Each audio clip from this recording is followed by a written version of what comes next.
Hi, I'm Nicholeen Peck, and I teach all about relationships, good communication, and parenting, all through the lens of self-government. In this video, we're going to be talking about how to make better choices to improve your life.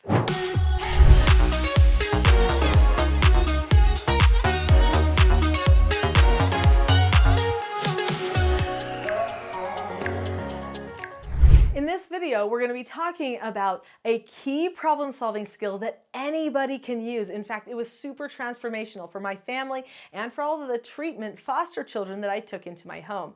We're also going to be talking about why sometimes, even when we think we've got a plan for something we want to do, that we don't follow through or we end up not solving our problem the way that we intended. So remember, I teach about self-government. It's important as we're learning to problem solve better that we understand what self-government is, because it's actually a principle that, if understood, makes problem solving easier. So self-government is being able to determine the cause and effect of any given situation and possessing a knowledge of your own behaviors so that you can control them. So what that means is that you understand the cause and effect of what you are doing each day, and that you actually are making a plan for good effects. That you're saying to yourself, I want to have these outcomes, so I think I'm going to try this, and hopefully it will work. And then you analyze yourself on a regular basis and say, did it work?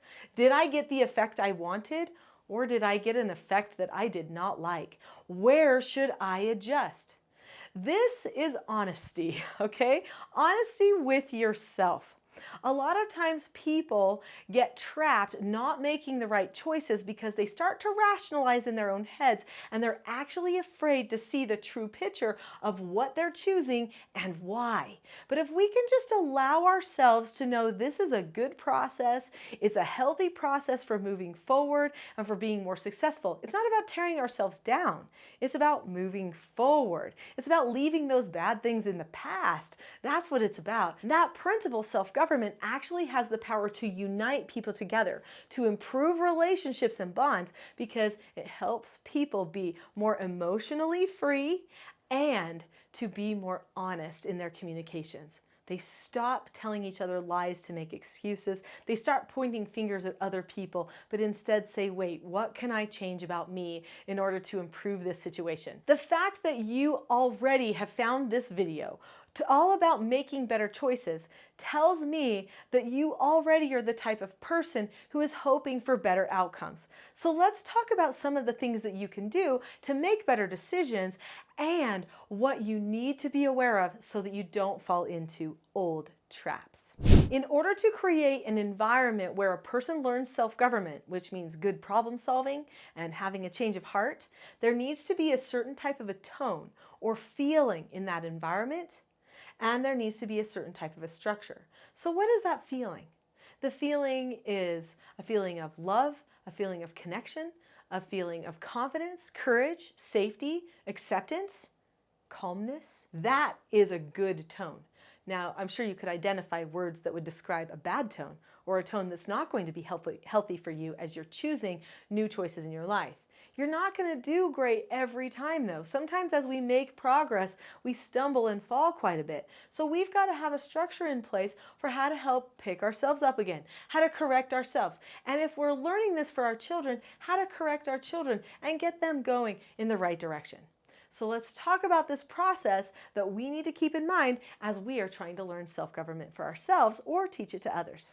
All over the world, as I teach about the principles and the skills related to self-government, I will tell people, oh, you should do a SODAS exercise, or there's something that helps develop the prefrontal cortex called a SODAS. And people will say to me, SODAS? What does that mean? Well, it's an acronym that means situation, options, disadvantages, advantages, and solution. People, when they hear about SODAS, they immediately think of the good old-fashioned pros and cons list. However, SODAS are much more thought-provoking than a pros and cons list. In a pros and cons list, a person is usually left thinking that whatever is right will have all the pros and whatever's wrong is going to have all the cons. It really doesn't go into a lot of detail about why something would be a disadvantage and why we keep making the same wrong choice again and again. But a SOTA's exercise does. It helps you not just plan for the future, but also evaluate what happened in the past so that you don't make the same mistake again. So let's look at a SOTA's exercise and what we can learn from it. So here is a sample of what a SOTA's sheet might look like. It's a little rough, but I do have journals. They're called SOTA's journals. You can find those journals at teachingselfgovernment.com. We also have journals for different family meetings as well as courses and things, but this is a sample page out of one of those journals, the SOTA's journal.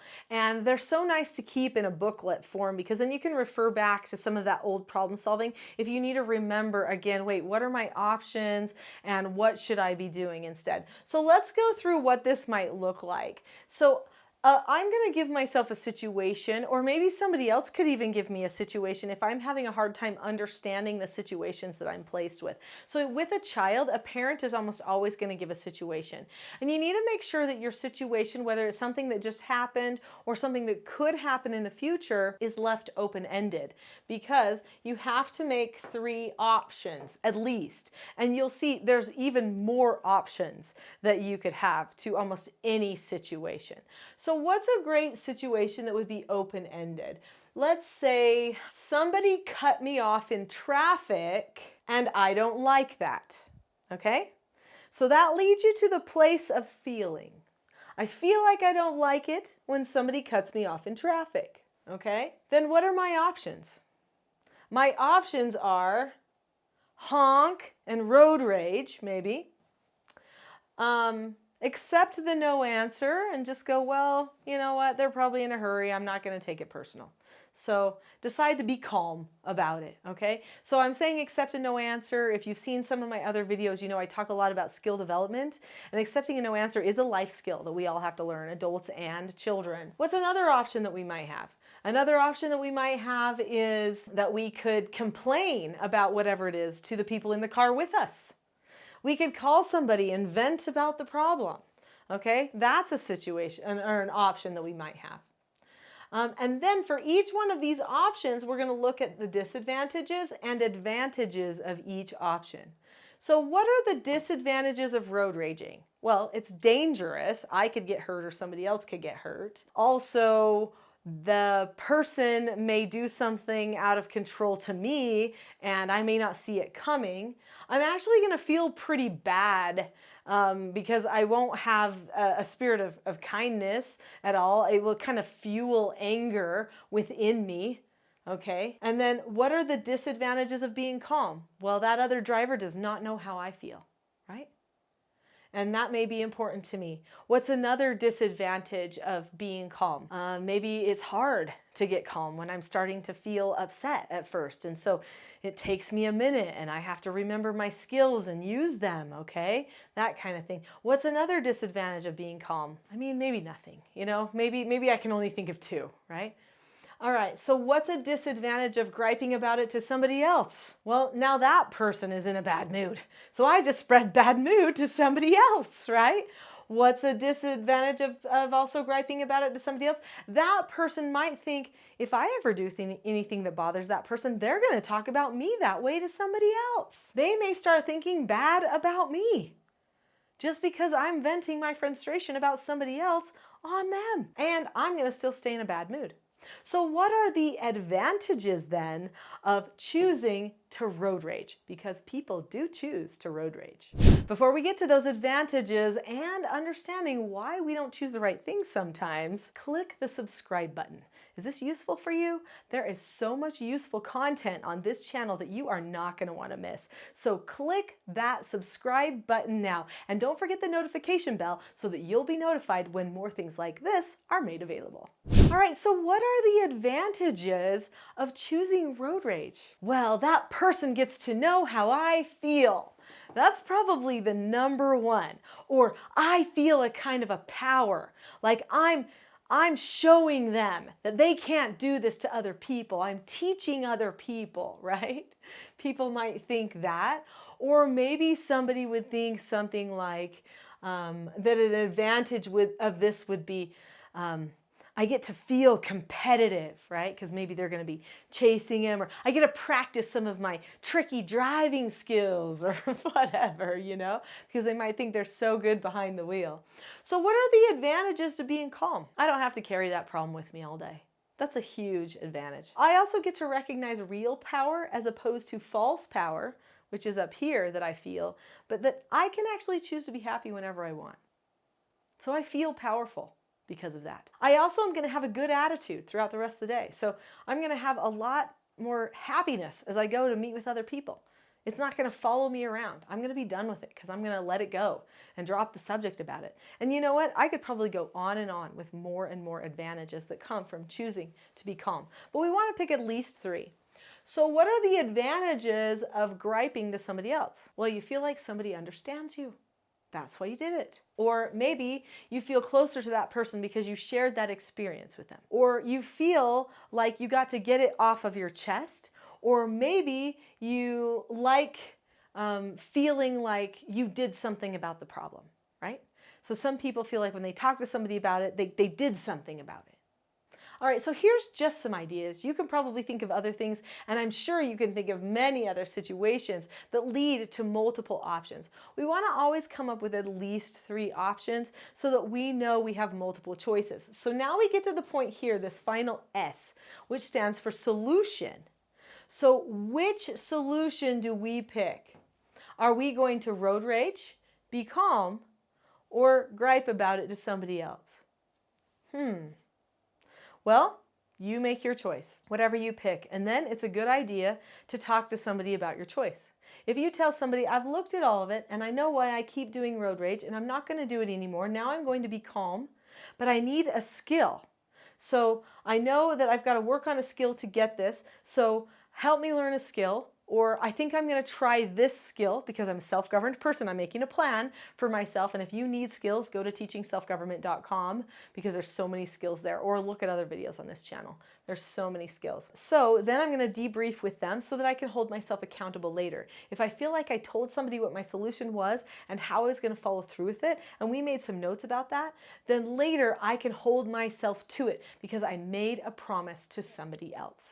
All right, so that's sodas, and it's a great way to help you learn to make better choices so you can improve your life.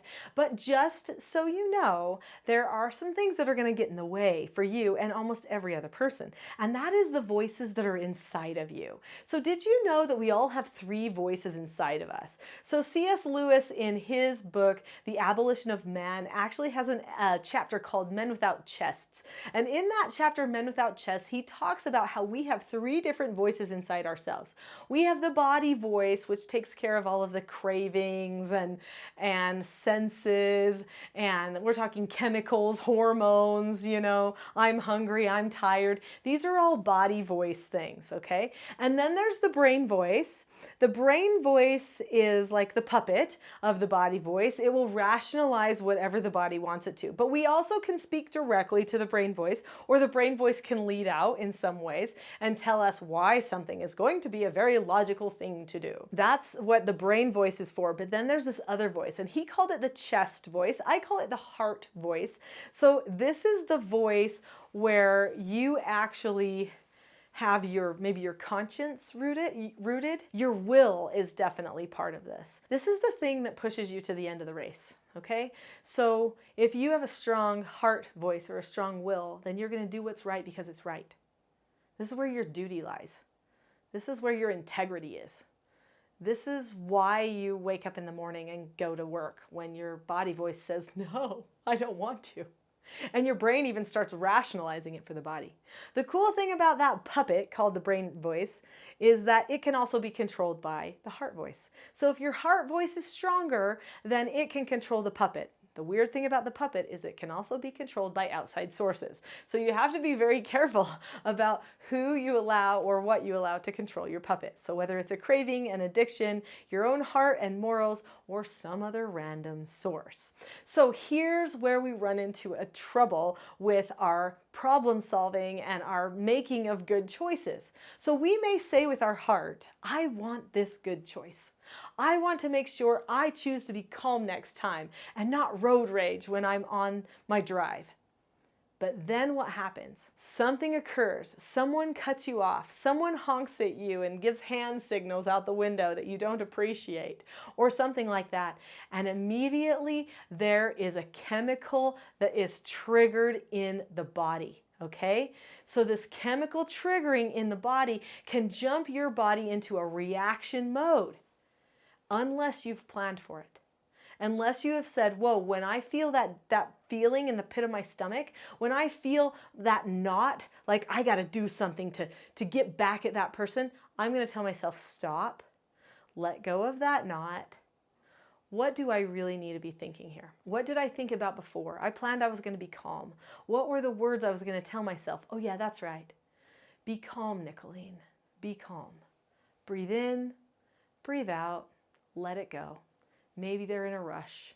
It doesn't matter. You have to plan ahead of time to combat what could possibly happen with the brain voice and the body voice in order to have your heart lead out. That is what self-government is all about.